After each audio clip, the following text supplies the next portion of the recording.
Hello everybody, welcome back to the show. I am the autistic dog wizard. Oh, Jazz from Texas. Oh, Jazz from Texas. Riri. Franny Riri. Oh, Graphy. Oh, Graphy. Northern Alberta Butch. Northern Alberta Butch. Huskies and boxes and one dog's impossible, but there she is. Great Pyrenees Husky Border Collie Gia. Dogs from Bull Terriers. Old English Bull Terrier Sophie. Ha Jassy. Ha Jassy. So Daisy. Puzzle Daisy. Oh Daisy. Oh Daisy. Oh Harley. Oh Harley. What we got in here? Oh, dogs. How many dogs got in here, sir? Some friends, so 1, 2, 3, 4, 5 ins. 5 ins dogs, sir. Friendly dog Rosie. Friendly dog Rosie. Atala. Atala. Ta-da. Buzz in reep. Buzz in reep. Wop wop. Wop wop. Wop wop. Old rocks. Old rocks. Old rocks. And brim. Brim brim. 1, 2, 3, 4, 5, 6, 7, 8, 9, 12, 14, 16, 18 dogs. 15, 16 dogs. So, how do you walk a pack of dogs? How do you walk a pack of dogs, sure? How do you walk a pack of dogs? How do you do it? Well, the way it works, first of all, you have to understand that dogs are sensory beings.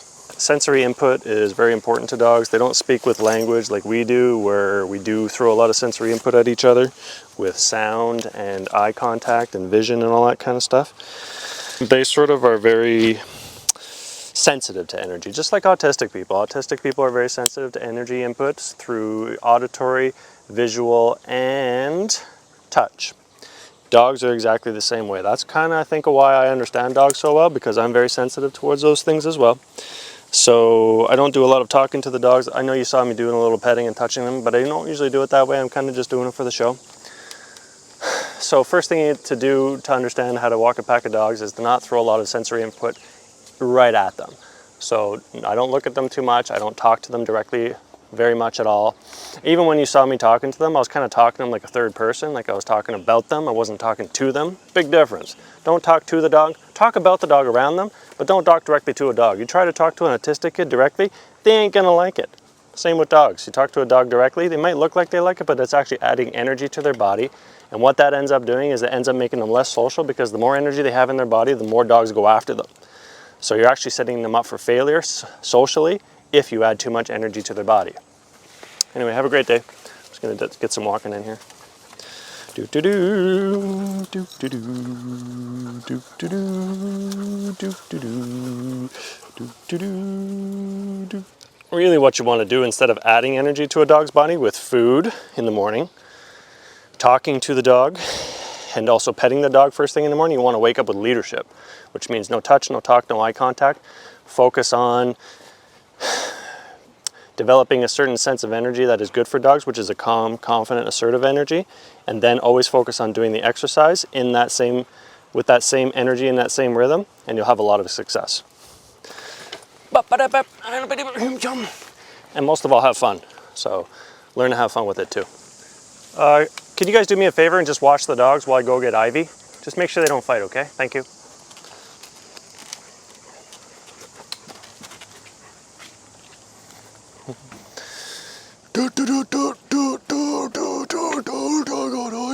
I got Ivy now.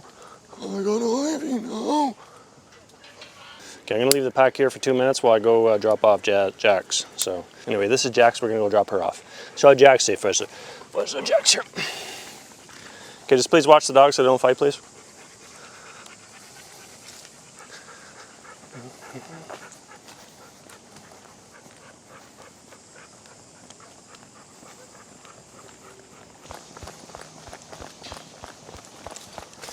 Hey, look, everyone's still right here. Congratulations.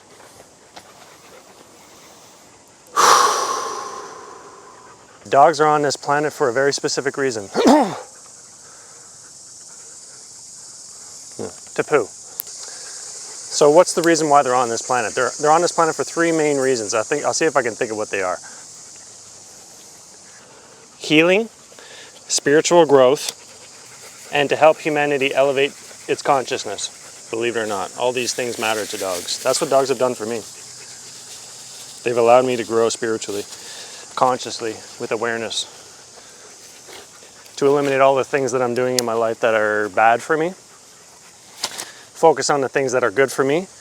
The reason why they allow me to do that is because in order to lead a pack of dogs, you have to be at your highest level of fitness, mentally, spiritually, physically, emotionally. Otherwise, they won't follow you. So all the things that I was doing in my life that were preventing me from allowing me to lead a large pack of dogs are what I had to they were constantly sort of nudging me in the direction that was more beneficial for me. So I quit drinking about a year and 3 months ago. I guess you would call it a recovering alcoholic. I don't even like that term, which is kind of a weird term, to be honest. Like, what's a recovering alcoholic? Someone who drank, I recovered, I stopped. So I'm not recovering anymore. Although it did take me a year for the alcohol to rid my body of the alcohol, because the patterns of behavior that develop through alcohol are not good. Anger is involved with alcohol. You drink alcohol enough, anger comes out. So that was one of them. So I'm feeling a little spicy with the conversations today. And I really want to start to impress upon people that their dog is in their life for a reason. They didn't just happen to come into their life by accident. Everything happens for a reason, especially when it comes to dogs. Dogs are enlightened, spiritual beings inhabiting a dog's body. They have heightened senses of awareness, of energy, emotional well-being, physical health, that they are giving us messages about. We don't always read them because we're too preoccupied with our own lives and what we have going on in our own lives, but really the dogs are there to help us grow emotionally, spiritually, consciously, if we just listen to them. That's the message I want to deliver for people today. Look at your dog when it does something interesting. Don't think it's an accident. Always know that it's intentional, and the intention is to help you grow, to help you identify something that's going on in your life that's not good for you. Pay attention to that. So the way I've sort of morphed myself into who I am today has been through a series of difficult dogs. The more difficult dog, the better, in my opinion, because they're the ones that are going to force me to change the most. Sadie? They're the ones that, a dog who sort of doesn't really challenge or doesn't react to things, is not very highly sensitive, is just going to be kind of okay with you handling my life in a certain kind of way that's not really beneficial for me. But a sensitive dog won't tolerate that. So I'd rather have the most difficult dog so that they can tell me the things that I need to improve on in my life.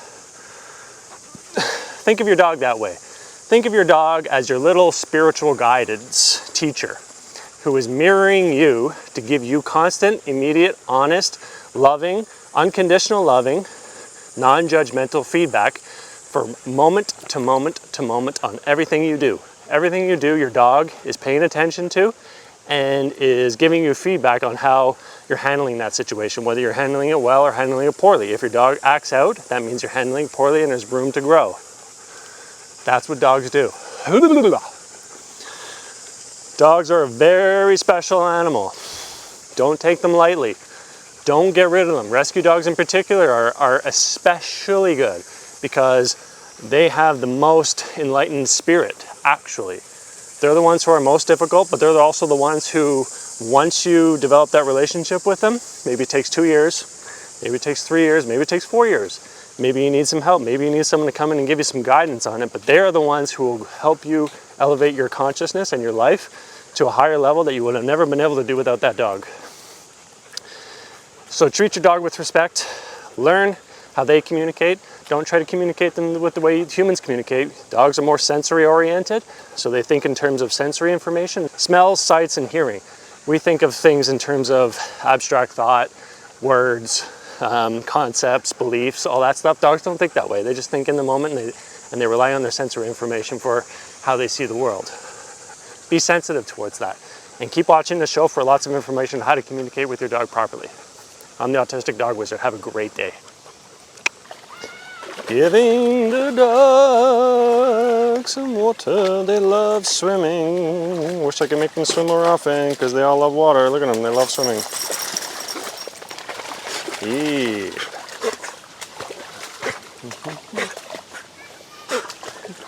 Okay, tip of the day. And I mean this.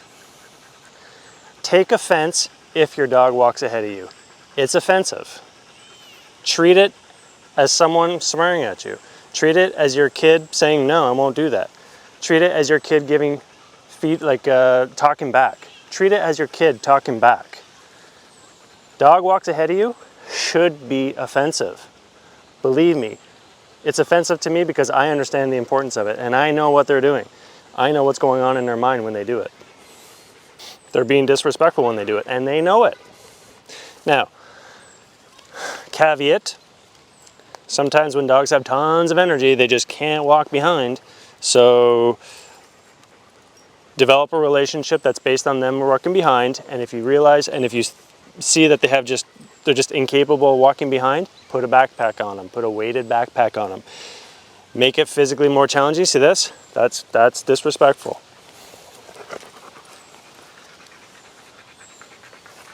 Sit. Take offense to a dog walking ahead of you. I'm the Autistic Dog Wizard. I'm telling you, I know what I'm talking about. Stay.